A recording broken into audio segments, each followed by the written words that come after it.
Hey, what's going on? BigH Trucking. All right, here's the consensus. I drove 800 miles with a check engine light on and never derated, as Road Assist said it would derate, or possible, excuse me. Also, it never gelled at all. There was no gelling because there's no way. Like I said, my fuel was bought at Pittston on Sunday, and they rated it as minus 22. Plus, I put a little anti-gel in there.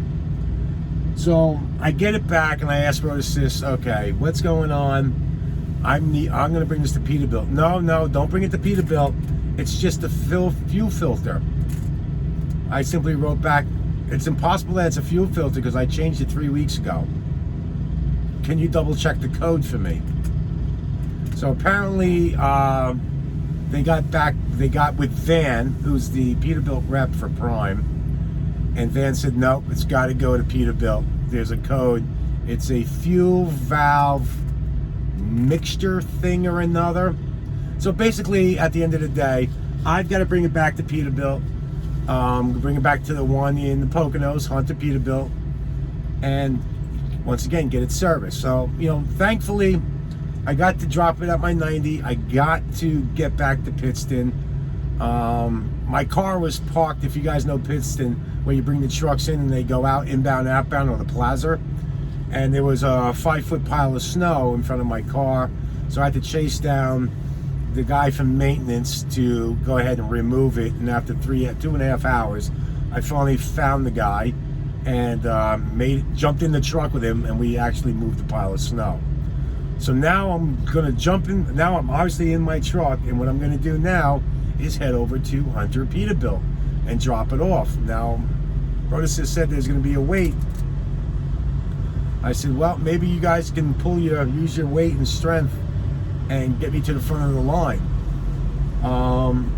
So this could be a little bit, guys. I could be home for longer than a week because my anticipated PTA is January 27th.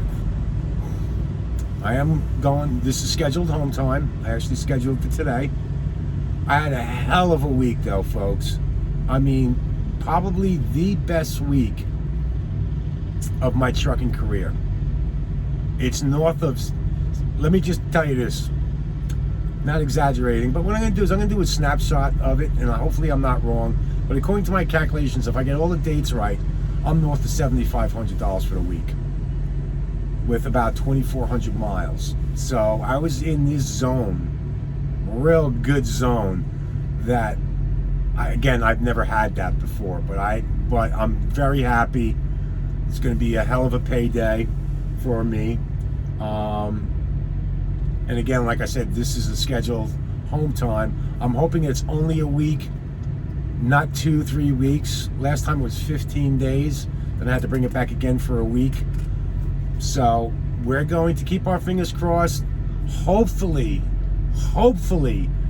not to be over dramatic, but hopefully this is the last check engine light I see on this truck for a long time. Because honestly, it's been like it comes out to almost every other week that I get a check engine light on.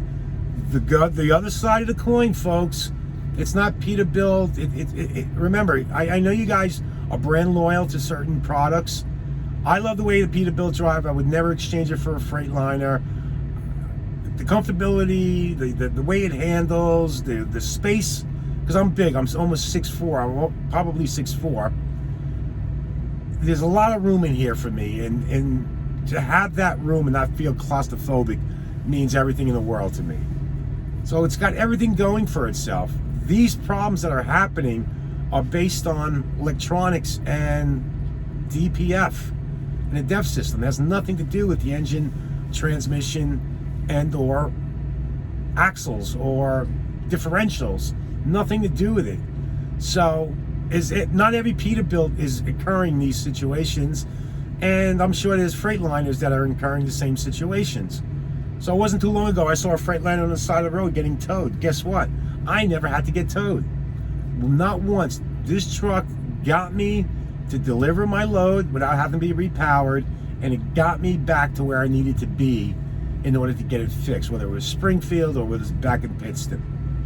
So I'm very grateful for that it didn't have to get it towed, because probably would have to incur some tow charges and would have to fight with every cell in my body for me not to pay for it out of my own pocket.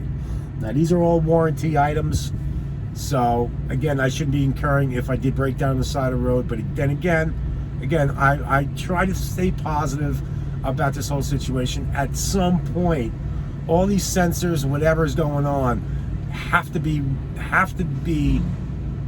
corrected,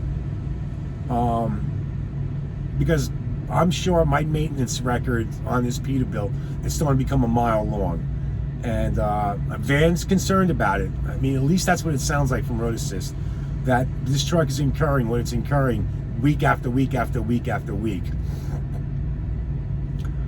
Anti-gel seems to be part of the problem. Well, I said to Road Assist, how can anti-gel be part of the problem if I had used anti-gel all of last winter and never incurred any of these issues?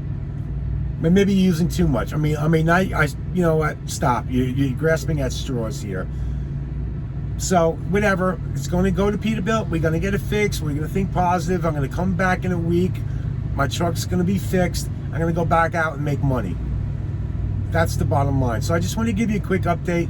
That's where I'm heading, to Hunter Peterbilt in the Pocono, 50 miles away. So guess what? I got to get an Uber to come back to the terminal, because apparently there's nobody going there from Prime or whatever. But maybe I get lucky and the tow truck will be there towing back a Peterbilt and I can jump and catch a ride. But whatever.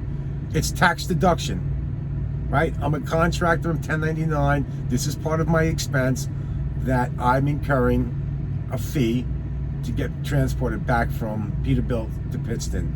So again, it's 49.2 miles from where I sit to where the truck's gonna hopefully have its last resting spot for a long period of time. Okay guys, listen, thanks for stopping by. Please like and subscribe.